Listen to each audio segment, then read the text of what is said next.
Shalom Bapak Ibu, shalom semuanya. Saya berdoa kita semua dalam kondisi sehat dan tidak kekurangan sesuatu apapun. Khotbah video kali ini tentang patung Nebukadnezar. Selamat menyaksikan. Patung Nebukadnezar. Walaupun Nebukadnezar telah menghancurkan Yerusalem dan Bait Allah serta membawa bangsa Israel ke dalam pembuangan di Babel, tetapi Allah tetap memberkati dia. Bahkan ketika suatu malam Nebukadnezar ingin tahu apa yang akan terjadi pada kerajaannya di kemudian hari, Allah masih memberinya penglihatan dalam mimpi tentang kerajaan-kerajaan yang akan muncul di dunia ini berupa patung yang dahsyat. Nebukadnezar kemudian memanggil orang berilmu, ahli jampi, ahli sihir, dan para kasdim untuk menanyakan mimpi itu dan maknanya. Tetapi tidak ada yang mampu, dan mereka berkata, hanya Allah yang tahu. Maka Raja Nebukadnezar menjadi marah dan mengancam akan membunuh semua orang bijaksana di kerajaan Babel, termasuk juga membunuh Daniel dan ketiga temannya. Daniel 2 ayat 1 sampai dengan 13. Daniel kemudian menghadap raja dan minta waktu. Daniel dan teman-temannya kemudian berdoa minta petunjuk dan belas kasihan Allah. Allah lalu menyingkapkan mimpi raja itu beserta dengan maknanya. Tiba waktunya Daniel atau Belsazar, itu adalah nama Babelnya Daniel, datang menghadap raja dan berkata, "Ya raja, tuanku melihat suatu penglihatan, yakni sebuah patung yang amat besar. Patung ini tinggi, berkilau-kilauan, luar biasa, tegak di hadapan tuanku dan tampak mendahsyatkan. Adapun patung itu kepalanya dari emas tua, dada dan lengannya dari perak, perut dan pinggangnya dari tembaga, sedang pahanya dari besi, dengan kakinya sebagian dari besi dan sebagian lagi dari tanah liat." Daniel 2 ayat 31 sampai dengan 33. Patung ini menjadi gambaran kerajaan-kerajaan yang akan muncul sejak zaman Nebukadnezar sampai dengan akhir zaman. Kepala dari emas tua adalah gambaran dari kerajaan Babel. Dianggap kerajaan ini semi ilahi. Bahkan Daniel berkata bahwa Nebukadnezar adalah raja segala raja. Daniel 2 ayat 37. Ya Tuanku raja, raja segala raja, yang kepadanya oleh Allah semesta langit telah diberikan kerajaan, kekuasaan, kekuatan, dan kemuliaan, dan yang ke dalam tangannya telah diserahkannya anak-anak manusia. Dimanapun mereka berada, binatang-binatang di padang dan burung-burung di udara, dan yang dibuatnya menjadi kuasa atas semuanya itu. Tuankulah kepala yang dari emas itu.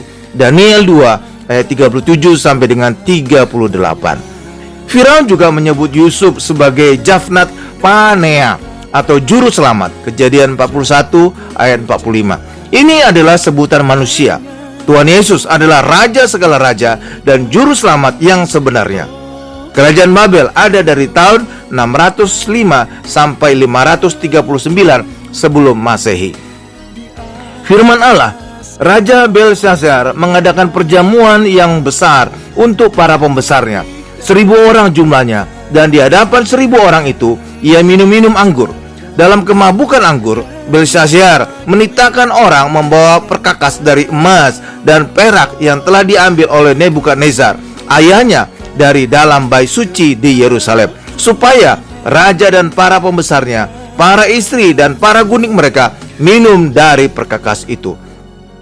Kemudian dibawalah perkakas dari emas dan perak itu yang diambil dari dalam bait suci, rumah Allah di Yerusalem. Lalu raja dan para pembesarnya, para istri dan para gundik mereka minum dari perkakas itu. Mereka minum anggur dan memuji-muji dewa-dewa dari emas dan perak, tembaga, besi, kayu, dan batu. Pada waktu itu juga tampaklah jari-jari tangan manusia menulis pada kapur dinding istana raja di depan kaki Dian, dan raja melihat punggung tangan yang sedang menulis itu. Daniel 5 ayat 1 sampai dengan 5. Raja Belsazar adalah putra dari Raja Nebukadnezar yang menjadi raja setelah Nebukadnezar wafat. Belsazar dalam keadaan mabuk melakukan kesalahan fatal, yaitu memakai perkakas bait Allah yang diambil oleh Nebukadnezar untuk minum mabuk-mabuk dengan para pembesarnya, para istri dan para gundik mereka. Mereka minum anggur dan memuji-muji dewa-dewa dari emas dan perak, tembaga, besi, kayu, dan batu. Allah murka karena peralatan bait Allah telah dinajiskan dan menuliskan dengan jari-jarinya vonis untuk Belshazzar bahwa kerajaannya segera berakhir. Ketika jari-jari tangan Allah sedang menulis di dinding, raja menjadi sangat ketakutan. Para ahli jampi, para kasdim, dan para ahli nujum dipanggil untuk mengartikan tulisan Allah pada tembok istana, tetapi mereka tidak mampu. Akhirnya dipanggil Daniel untuk mengartikannya. Inilah tulisan yang tertulis itu, Mene Mene Tekel Ufarsin. Dan inilah makna perkataan itu. Mene adalah masa pemerintahan Tuanku dihitung oleh Allah dan telah diakhiri. Tekel, Tuanku ditimbang dengan raja dan didapati terlalu ringan. Peres, kerajaan Tuanku dipecah dan diberikan kepada orang Media dan Persia. Daniel 5 ayat 25 sampai dengan 28. Pada malam itu juga terbunuhlah Raja Belshazzar. Kerajaan Babel ditaklukkan oleh kerajaan Media Persia. Daniel 2 ayat 39. Karena pusat kerajaan Babel dibatasi oleh sungai, maka pasukan Media Persia membuat jembatan untuk bisa masuk dan menyerbu pusat kerajaan Babel ini. Babel ditaklukkan oleh Media Persia dengan rajanya bernama Kores Agung pada Oktober 539 sebelum Masehi. Dada dan lengannya dari perak yang menjadi gambaran dari kerajaan Media Persia. Kerajaan ini sangat taat hukum, sehingga raja pun tidak dapat mengubahnya. Ketika Daniel dianggap melanggar hukum, dengan terpaksa raja memasukkan Daniel ke dalam gua singa. Ketahuilah ya raja, bahwa menurut undang-undang orang Media dan Persia, tidak ada larangan atau penetapan yang dikeluarkan raja yang dapat diubah. Sesudah itu raja memberi perintah, lalu diambillah Daniel dan dilemparkan ke dalam gua singa. Berbicaralah raja kepada Daniel, Allahmu yang kau sembah dengan tekun, dialah kiranya yang melepaskan engkau. Daniel 6 ayat 16 sampai dengan 17. Kerajaan Media Persia ada dari tahun 539 sampai 331 sebelum Masehi. Perut dan pahanya dari tembaga atau perunggu adalah gambaran dari kerajaan Yunani. Kerajaan ini menumbuhkan pemikiran demokrasi. Bahkan dari bangsa Yunani lahir filsuf dan ilmuwan yang terkenal seperti Plato dan Sokrates. Plato yang hidup dari tahun 427 sampai 347 sebelum Masehi adalah seorang filsuf dan matematikawan Yunani yang berasal dari kota Athena. Sokrates yang hidup dari tahun 469 sampai 399 sebelum Masehi adalah filsuf dari Yunani yang merupakan salah satu figur paling penting dalam tradisi filosofis barat. Kerajaan Yunani ada dari tahun 331 sampai 168 sebelum Masehi. Kerajaan Yunani ini menaklukkan kerajaan Media Persia dengan rajanya bernama Alexander Agung. Kerajaan Yunani membawa pengaruh budaya Helenisme ke negara-negara yang mereka taklukkan, termasuk juga bahasanya. Pada masa Tuhan Yesus dan lama sesudahnya, banyak orang memakai bahasa Yunani, termasuk juga orang Israel. Bahkan kitab-kitab Perjanjian Baru ditulis dalam bahasa Yunani. Juga kitab-kitab Perjanjian Lama yang ditulis dalam bahasa Ibrani diterjemahkan ke dalam bahasa Yunani yang kita kenal dengan nama Perjanjian Lama, Septuaginta.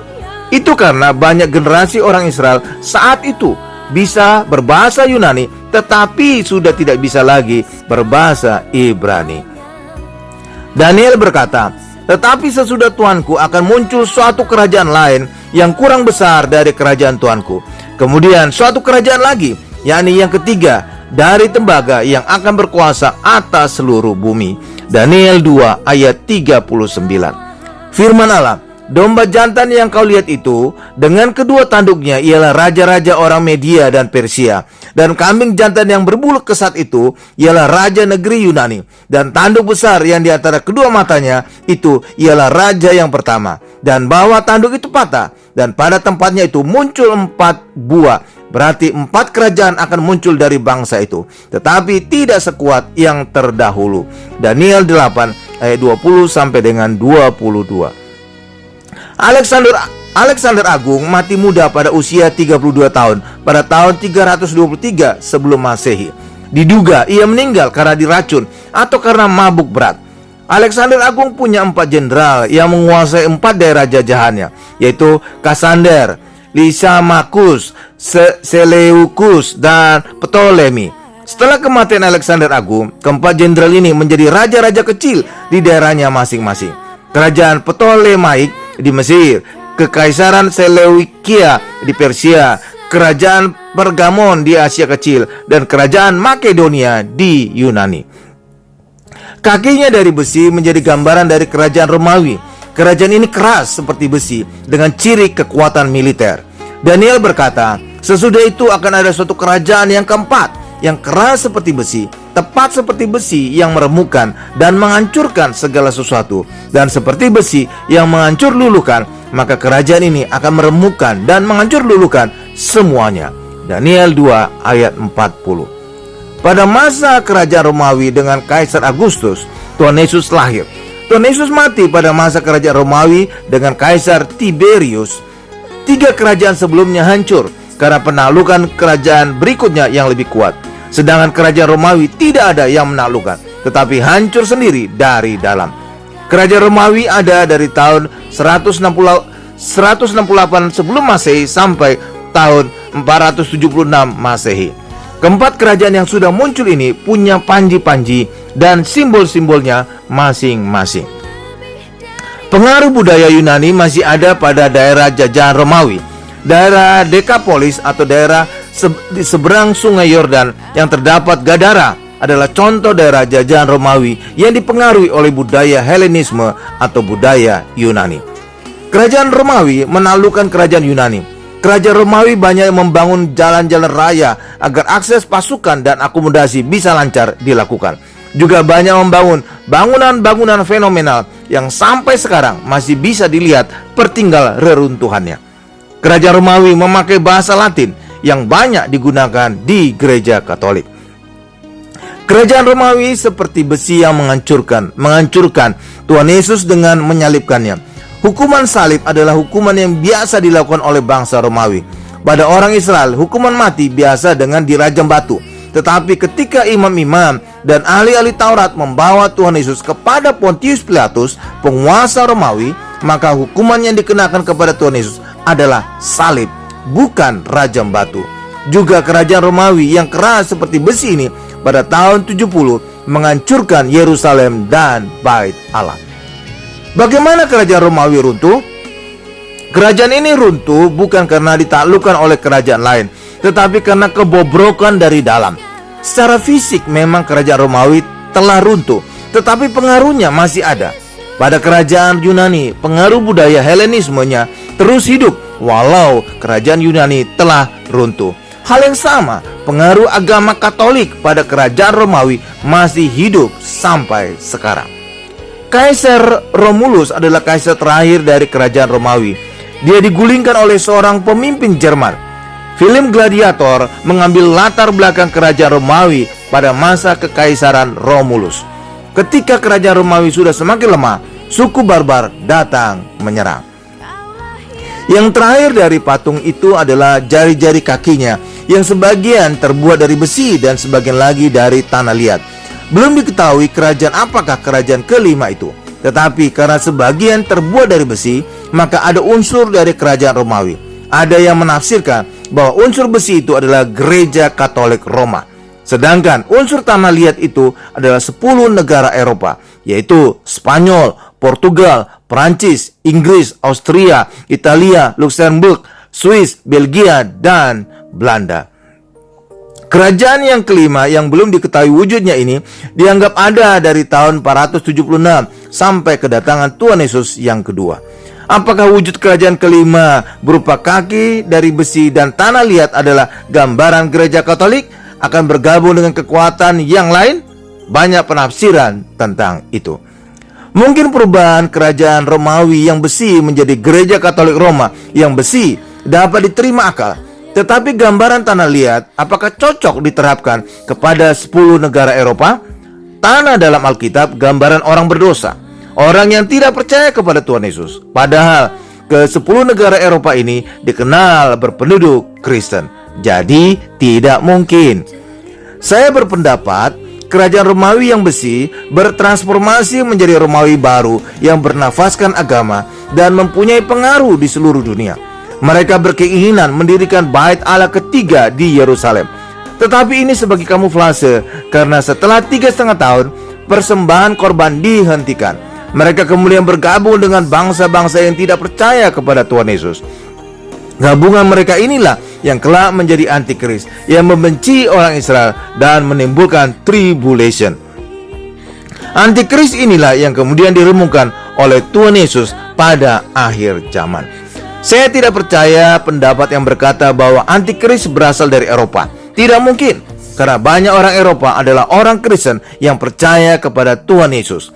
Bisa jadi orang-orang Timur Tengah yang sekarang banyak mengungsi ke Eropa akan menjadi penduduk mayoritas di Eropa, dan mereka itulah yang menjadi antikris. Tanda-tanda ke arah itu sudah terlihat. Antikris bukan anti Allah, tetapi orang yang menolak percaya kepada Tuhan Yesus. Daniel berkata, dan seperti Tuanku lihat, kaki dan jari-jarinya sebagian dari tanah liat tukang periuk dan sebagian lagi dari besi. Itu berarti bahwa kerajaan itu terbagi. Memang kerajaan itu juga keras seperti besi. Sesuai dengan yang Tuanku lihat, besi itu bercampur dengan tanah liat. Tetapi sebagaimana jari-jari kaki itu sebagian dari besi dan sebagian lagi dari tanah liat, demikianlah kerajaan itu akan menjadi keras atau strong, New King James Version, sebagian, dan rapuh atau fragile, New King James Version, sebagian. Daniel 2 ayat 41 sampai dengan 42. Dari perkataan kerajaan itu terbagi dan sebagian kerajaan itu kuat sedangkan sebagian kerajaan itu lemah, dugaan orang mengarah kepada Eropa. Oleh Perang Dingin Amerika dan Uni Soviet, sekarang bernama Rusia, Eropa terbagi dua, yaitu Eropa Barat dan Eropa Timur. Eropa Barat masuk dalam kelompok Amerika, sedangkan Eropa Timur masuk dalam kelompok Uni Soviet. Negara-negara di Eropa Barat relatif lebih kuat dan lebih kaya dibandingkan dengan negara-negara di Eropa Timur. Saya tampilkan periode waktu dari masa kerajaan Babel, kerajaan Media Persia, kerajaan Yunani, dan kerajaan Romawi. Periode kerajaan Romawi ternyata yang paling lama dari keempat kerajaan ini. Periode kerajaan campuran besi dan tanah liat di Eropa ternyata periode waktunya lebih lama lagi, yaitu dari tahun 476 sampai sekarang. Pada tahun 1950 mulai berdiri negara-negara Uni Eropa. Ada penafsiran kedua, campuran jari kaki dari besi dan tanah liat itu adalah aliansi antara Amerika Serikat dan Inggris Raya. Tetapi ini pendapat yang lemah, karena unsur besi yang menggambarkan kerajaan Romawi tidak terlihat di sini. Kelima kerajaan ini dinyatakan oleh patung manusia yang menjadi gambaran. Kelima kerajaan ini adalah kerajaan manusia. Kerajaan keenam digambarkan oleh batu yang jatuh dari gunung dan menimpa patung ini sehingga patungnya hancur, tidak berbekas lagi. Batu adalah gambaran Tuhan Yesus yang adalah batu karang kita. 1 Korintus 10 ayat 4. Yesus turun dari sorga yang digambarkan batu itu turun dari gunung. Kerajaan Allah yang didirikan Tuhan Yesus di bumi akan terus membesar dan memenuhi bumi dan kekal selamanya. Daniel berkata, sementara Tuanku melihatnya, terungkit lepas sebuah batu tanpa perbuatan tangan manusia, lalu menimpa patung itu, tepat pada kakinya yang dari besi dan tanah liat itu, sehingga remuk. Maka dengan sekaligus diremukkannya juga besi, tanah liat, tembaga, perak, dan emas itu, dan semuanya menjadi sekam di tempat pengirikan pada musim panas. Lalu angin mengembuskannya, sehingga tidak ada bekasnya yang ditemukan. Tetapi batu yang menimpa patung itu menjadi gunung besar yang memenuhi seluruh bumi. Daniel 2 ayat 34 sampai dengan 35. Tuhan Yesus berfirman, batu yang dibuang oleh tukang-tukang bangunan telah menjadi batu penjuru. Barang siapa jatuh ke atas batu itu, ia akan hancur, dan barang siapa ditimpa batu itu, ia akan remuk. Lukas 20 ayat 17 sampai dengan 18. Daniel berkata, tetapi pada zaman raja-raja ini, New King James Version, Allah semesta langit akan mendirikan suatu kerajaan yang tidak akan binasa sampai selama-lamanya. dan kekuasaan tidak akan beralih lagi kepada bangsa lain. Kerajaan itu akan meremukkan segala kerajaan dan menghabisinya, tetapi kerajaan itu sendiri akan tetap untuk selama-lamanya. Daniel 2 ayat 44. Jadi ketika kisah raja-raja ini masih berlangsung, kerajaan Allah mulai didirikan di dunia dengan kedatangan Tuhan Yesus. Tuhan Yesus datang pada masa kerajaan Romawi. Pada akhir zaman, kerajaan Allah terus bertahan dan meremukkan kerajaan-kerajaan manusia sehingga tidak berbekas. Kerajaan Allah semakin besar dan memenuhi seluruh bumi. Patung yang dilihat Nebukadnezar dalam mimpi dan ditafsirkan oleh Daniel adalah gambaran kerajaan-kerajaan dunia yang silih berganti. Sebuah batu yang lepas dari gunung menghancurkan patung itu pada kakinya. Gambaran kerajaan Allah yang didirikan Tuhan Yesus di bumi akan menghancurkan kerajaan manusia terakhir. Batu itu kemudian menjadi gunung besar yang memenuhi bumi. Gambaran kerajaan Allah akan berkuasa dan memenuhi seluruh bumi yang sekarang sedang kita alami dan saksikan. Pada akhir zaman, yaitu pada kedatangan Tuhan Yesus yang kedua, Tuhan Yesus akan mengakhiri seluruh kerajaan manusia dan bumi dihancurkan. Yesus akan memerintah di Yerusalem baru dengan langit baru dan bumi baru bersama-sama dengan orang-orang kudusnya selama 1000 tahun. Saya tampilkan juga peta daerah jajahan dari 4 kerajaan, yaitu Babel, Media Persia, Yunani, dan Romawi. Jika melihat peta daerah jajahan ini, daerah jajahan yang paling besar bukanlah kerajaan Babel, walaupun digambarkan sebagai kerajaan yang pertama dan dinyatakan dengan kepala dari emas tua. Ketika Daniel menafsirkan mimpi Nebukadnezar, ia memberikan pandangan dan harapan dari sejarah manusia sejak zaman Nebukadnezar hingga kerajaan Tuhan Yesus yang akan datang. Nebukadnezar, raja dengan segala kuasa duniawi, tunduk pada Daniel. Betapa lebih lagi kita harus tunduk kepada Tuhan Yesus dan menyembah Dia. Kita sekarang sedang menunggu kerajaan kelima yang digambarkan oleh kaki yang terbuat dari besi dan tanah liat. Dan kita juga menantikan kerajaan keenam, yaitu kerajaan Allah yang akan memenuhi bumi dan kekal selamanya. Allah sering mempromosikan anak-anaknya di tengah-tengah dunia yang sedang mengalami masalah. Anak-anak Allah tampil memberikan solusi sehingga mereka dipromosikan. Yusuf di Mesir mengartikan mimpi Firaun sehingga dipromosikan menjadi Perdana Menteri di Mesir. Daniel mengartikan mimpi Nebukadnezar sehingga dipromosikan menjadi penguasa atas seluruh wilayah Babel dan kepala semua orang bijaksana di Babel. Esther dipromosikan di saat Ahasiweros memecat Wasti, istrinya yang tidak patuh. Yesus adalah jawaban dan membuat anak-anaknya menjadi jawaban atas masalah-masalah di dunia. Demikianlah khotbah video tentang patung Nebukadnezar. Semoga khotbah video ini menambah pengetahuan dan meningkatkan iman Bapak Ibu kepada Tuhan Yesus. Tuhan Yesus memberkati.